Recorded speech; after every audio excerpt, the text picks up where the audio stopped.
Coming up on Network Africa, over 600 Kenyans trapped in Cambodia by trafficking scheme seek government aid to return home. Chad closes eastern border with Sudan until further notice to stop repeated incursions by Sudanese armed groups.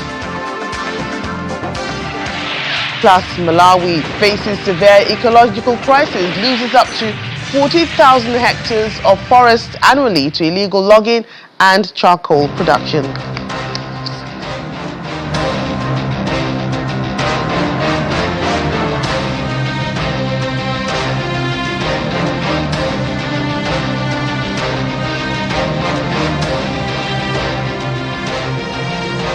Welcome everyone to the program. I'm Joke Rogers here in Lagos. Hundreds of Kenyan nationals stranded in Cambodia have returned to the High Court in Nairobi seeking urgent government intervention after what they describe as human trafficking ordeal disguised as overseas employment. In court filings, the group says they traveled to Southeast Asia after being promised legitimate jobs, only to find themselves confined in a heavily guarded compound working up to 16 hours a day under intense pressure. Some allege physical abuse and untreated injuries, while the exact nature of the work remains unclear. Cambodian authorities have recently cracked down on compounds linked to online fraud operations. The petitioners say they were left behind after security raids and are now stranded without adequate food, medical care or funds to return home. They're asking the court to compel the Kenyan government to provide consular support and arrange evacuation, arguing that the state has a constitutional duty to protect its citizens abroad.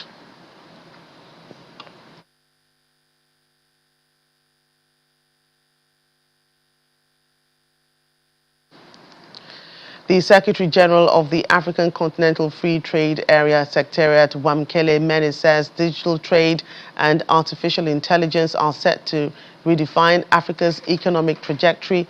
He was speaking at the 10th Africa Unity for Renaissance conference hosted by the Human Sciences Research Council under the theme Harnessing Digital Technology and Artificial Intelligence for Sustainable Development in Africa.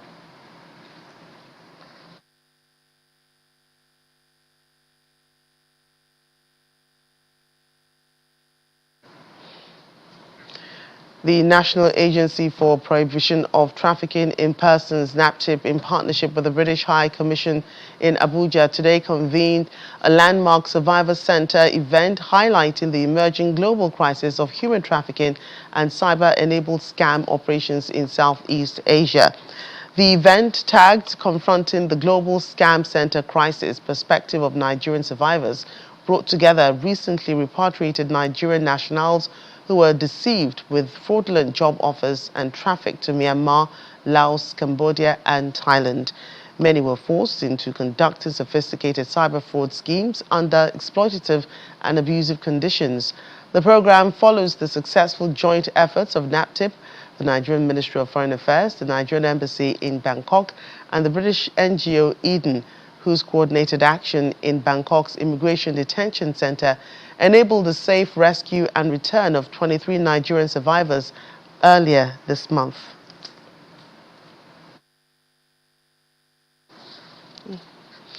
South Africa's Anti-Corruption Agency Special Investigation Unit has uncovered disturbing findings that indicates that the country's immigration system has been compromised, with some Home Affairs officials making millions through the syndicates. According to the SIU, the visa and permit fraud has cost the state around 180 million rands. Furthermore, about 2,000 fraudulent study visas have also been uncovered by the Department of Home Affairs and are in the process of being cancelled.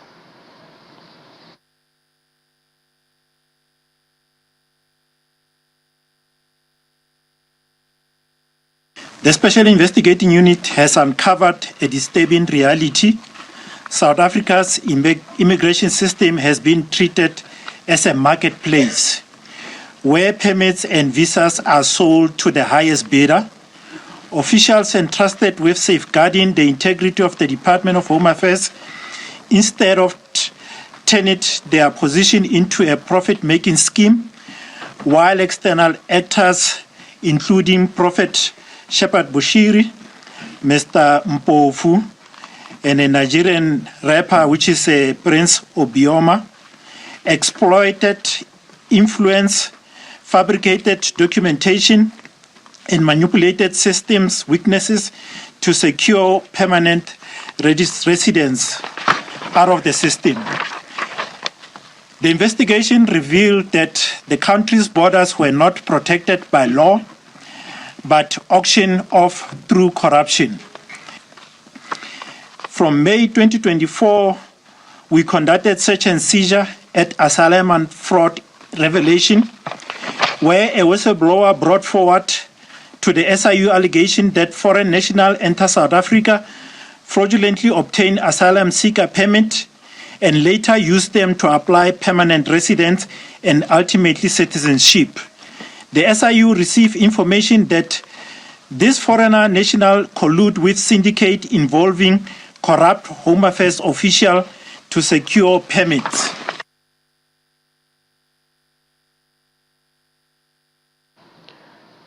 The United States House Committees on Appropriations and Foreign Affairs has formally submitted a report to the White House outlining their findings and recommendations on the alleged persecution of Christians in Nigeria.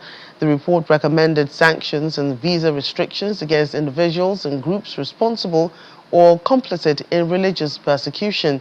The submission follows President Donald Trump's decision to redesignate Nigeria as a country of particular concern. He directed Congressman Riley Moore and Chairman of the House Appropriations Committee, Tom Cole, to lead a comprehensive investigation into the reported persecution of Christian communities by terrorists, as well as the broader security challenges confronting Nigeria.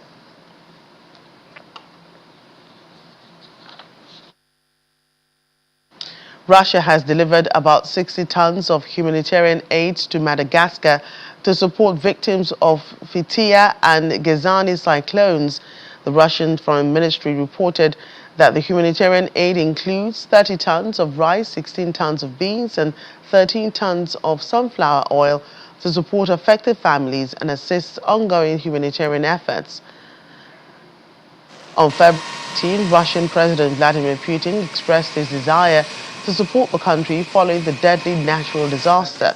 He made the promise during his meeting with the President, Michael Randrianarina, in Moscow, where President Putin emphasized that Russia was making all necessary efforts to provide humanitarian aid to the country.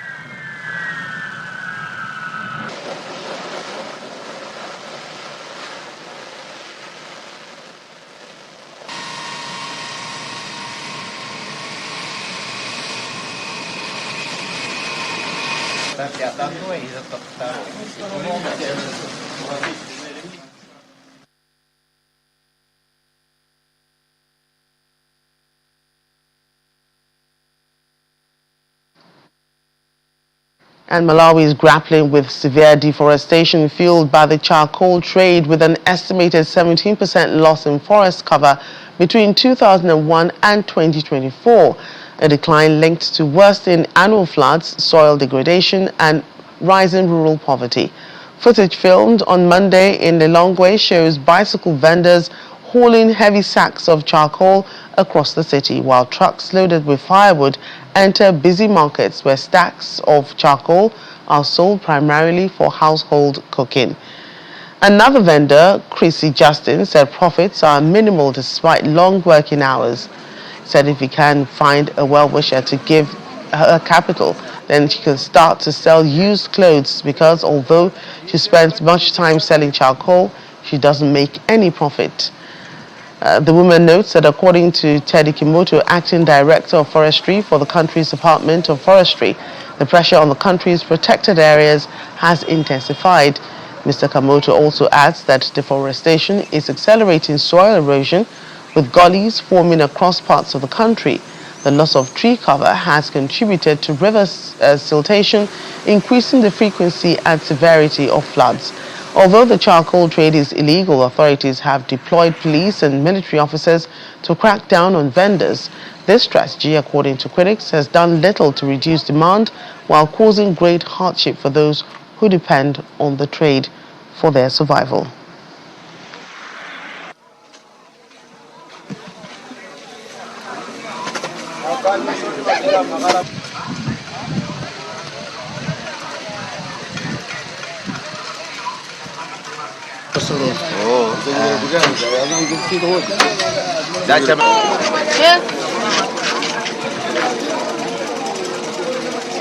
I can say it here that almost all our protected areas, all our forest reserves are encroached in one way or the other, either through cutting of trees for charcoal and firewood, maybe cultivation, infrastructure development, and all sorts of things. So it's putting too much pressure. You note that our forests are completely degraded, but beyond that, you see there's a lot of garages that are developing in this country because there's a lot of soil erosion going on. If we can have a very good energy mix in this country where you have charcoal being part of the energy, then you have gas, then you have electricity, all those, a good mixture, so that the pendulum does not cling much to biomass. It should be able to swing both directions. That would be the best thing to see in this country.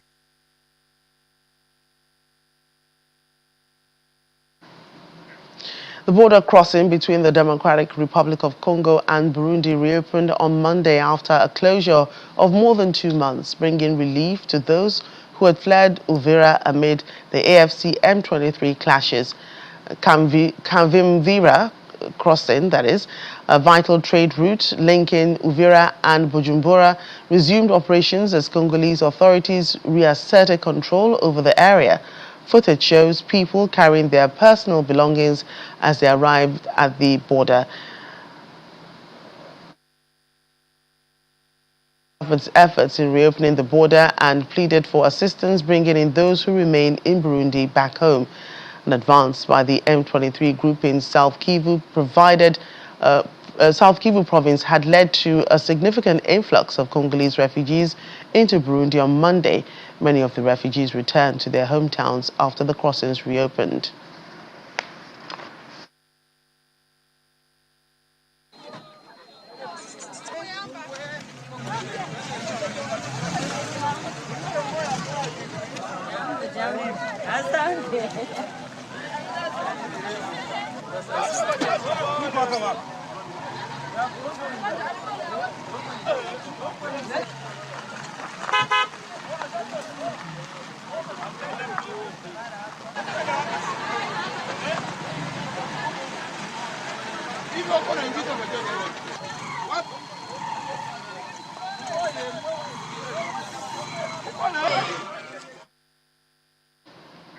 Back here in Nigeria, as the country moves to strengthen its global partnerships in research and innovation, the European Union has opened negotiations on a bilateral science and technology cooperation with the federal government. The development comes as the European Union ambassador to Nigeria paid a visit to the Ministry of Innovation, Science and Technology in Abuja. Our correspondent, Sunes Nathaniel, reports. As global competition in technology intensifies, Nigeria is looking to leverage international partnerships to strengthen its research capacity and drive innovation-led development. The visit by the European Union Ambassador Govt to the Ministry of Innovation, Science and Technology comes at a time when both sides are seeking to expand cooperation in areas ranging from digital transformation to health research and down to agriculture and climate solutions. Officials say the proposed agreement will provide a structured framework to support joint projects, facilitate knowledge exchange, and align priorities between Nigeria and the European Union. Of course, we are not starting from scratch. We have already a very active cooperation, and our researchers a very active cooperation, particularly under the Horizon Europe program, which is the wider, the biggest program in the world for science and technology globally, not only in Europe, because we believe very much that science is global. And we see a huge potential in Nigeria as a country of innovation, a country of science and research.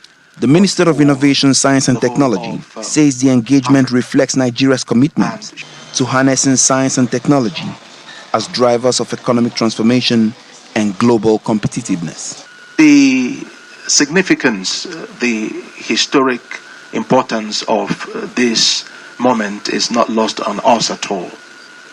Just as you mentioned, this is perhaps the first in over 2 decades that EU will be undertaking an STI agreement with a country, and it's instructive that Nigeria is that first country, because Nigeria holds promise of scientific and technological advancement, not just for itself as a country, but for the whole of Africa. Stakeholders say closer collaboration could unlock new opportunities for funding, capacity building, and institutional development, while positioning Nigeria more strongly within the global innovation ecosystem. As negotiations progress, attention will be on how quickly both sides can translate diplomatic engagements into tangible outcomes for researchers, entrepreneurs, and industry. Sunest Nathaniel, Channels Television News. And return to our top story, where hundreds of Kenyan nationals stranded in Cambodia have turned to the High Court in Nairobi, seeking urgent government intervention to get them back home. In court filings, the group says they traveled to Southeast Asia after being promised legitimate jobs, only to find themselves confined in a heavily guarded compound, working up to 16 hours a day under intense pressure. Some allege physical abuse and untreated injuries. While the exact nature of the work remains unclear, Cambodian authorities have recently cracked down on compounds linked to online fraud operations. Let's get more on this story. Joining us on the program is Kenyan journalist Cyrus Mbati. He joins us from Nairobi. Cyrus, great to have you again. Good to have me on the show. Right, so tell us more about the Kenyans, that are alleging that they were tricked into getting jobs abroad, and that now they're in terrible conditions, and they're trying to get home through government intervention. What more do we know about this recruitment process? Well, actually, what we learned is that this group left Kenya for Thailand, hoping to get better jobs there. But on reaching Thailand, they were again tricked to go to Cambodia, and again another group went to Myanmar. The group in Myanmar has been brought back to Kenya, but the ones who are in Cambodia, they are stranded there because there is no kind of a communication between Kenya and Cambodia, or diplomatic relationship between Kenya and Cambodia. So they are stuck in some area which they say is under threat for them. Because initially they were under some Catholic organization which was taking care of them, but now the organization says they cannot host them anymore because the Cambodian authorities are saying they need to leave. And how's the Kenyan government responding to the court petition, and what legal obligations does they have to protect citizens living abroad?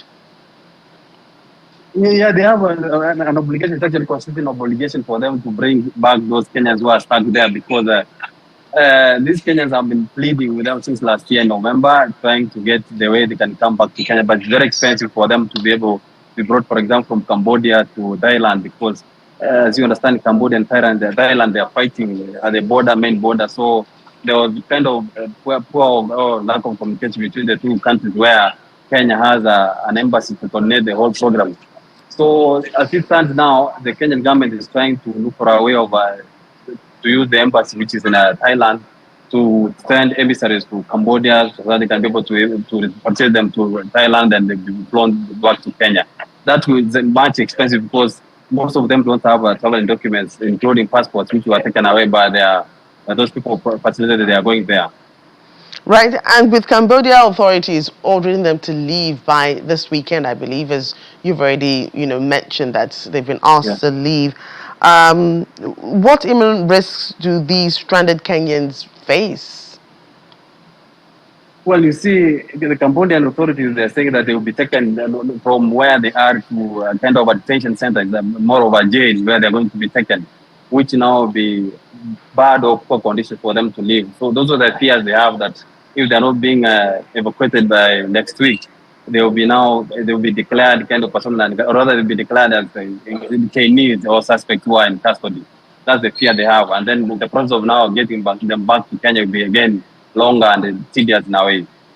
Right, and could this case prompt tighter regulations of, overseas recruitment agencies in Kenya to prevent other challenges or cases like this from coming up again? That has been the kind of the rallying call among the Kenyan officials and the activists here in Kenya, because they're saying these scrupulous kind of agencies, they're taking advantage of Kenyans who are jobless to recruit them to go to those countries. Even, remember there are people who are in Russia participating in a war there. And there's been a big call on Kenyan authorities to take action on these agencies, to ban them, blacklist them in one way or the other, so that you can have only genuine ones who can be able to take those people to where they're supposed to go for a job, probably, maybe. Right, Cyrus, thanks again. Thank you for me, this show. And as we close the program, did you know that Madagascar is the 4th largest island in the world after Greenland, New Guinea, and Borneo? Although located some 400 kilometers from the African continent, Madagascar's population is primarily related not to African peoples, but rather to those of Indonesia, more than 3,000 miles or 4,800 kilometers to the east. And that's our program today. Thank you for watching. I'm Joca Rogers.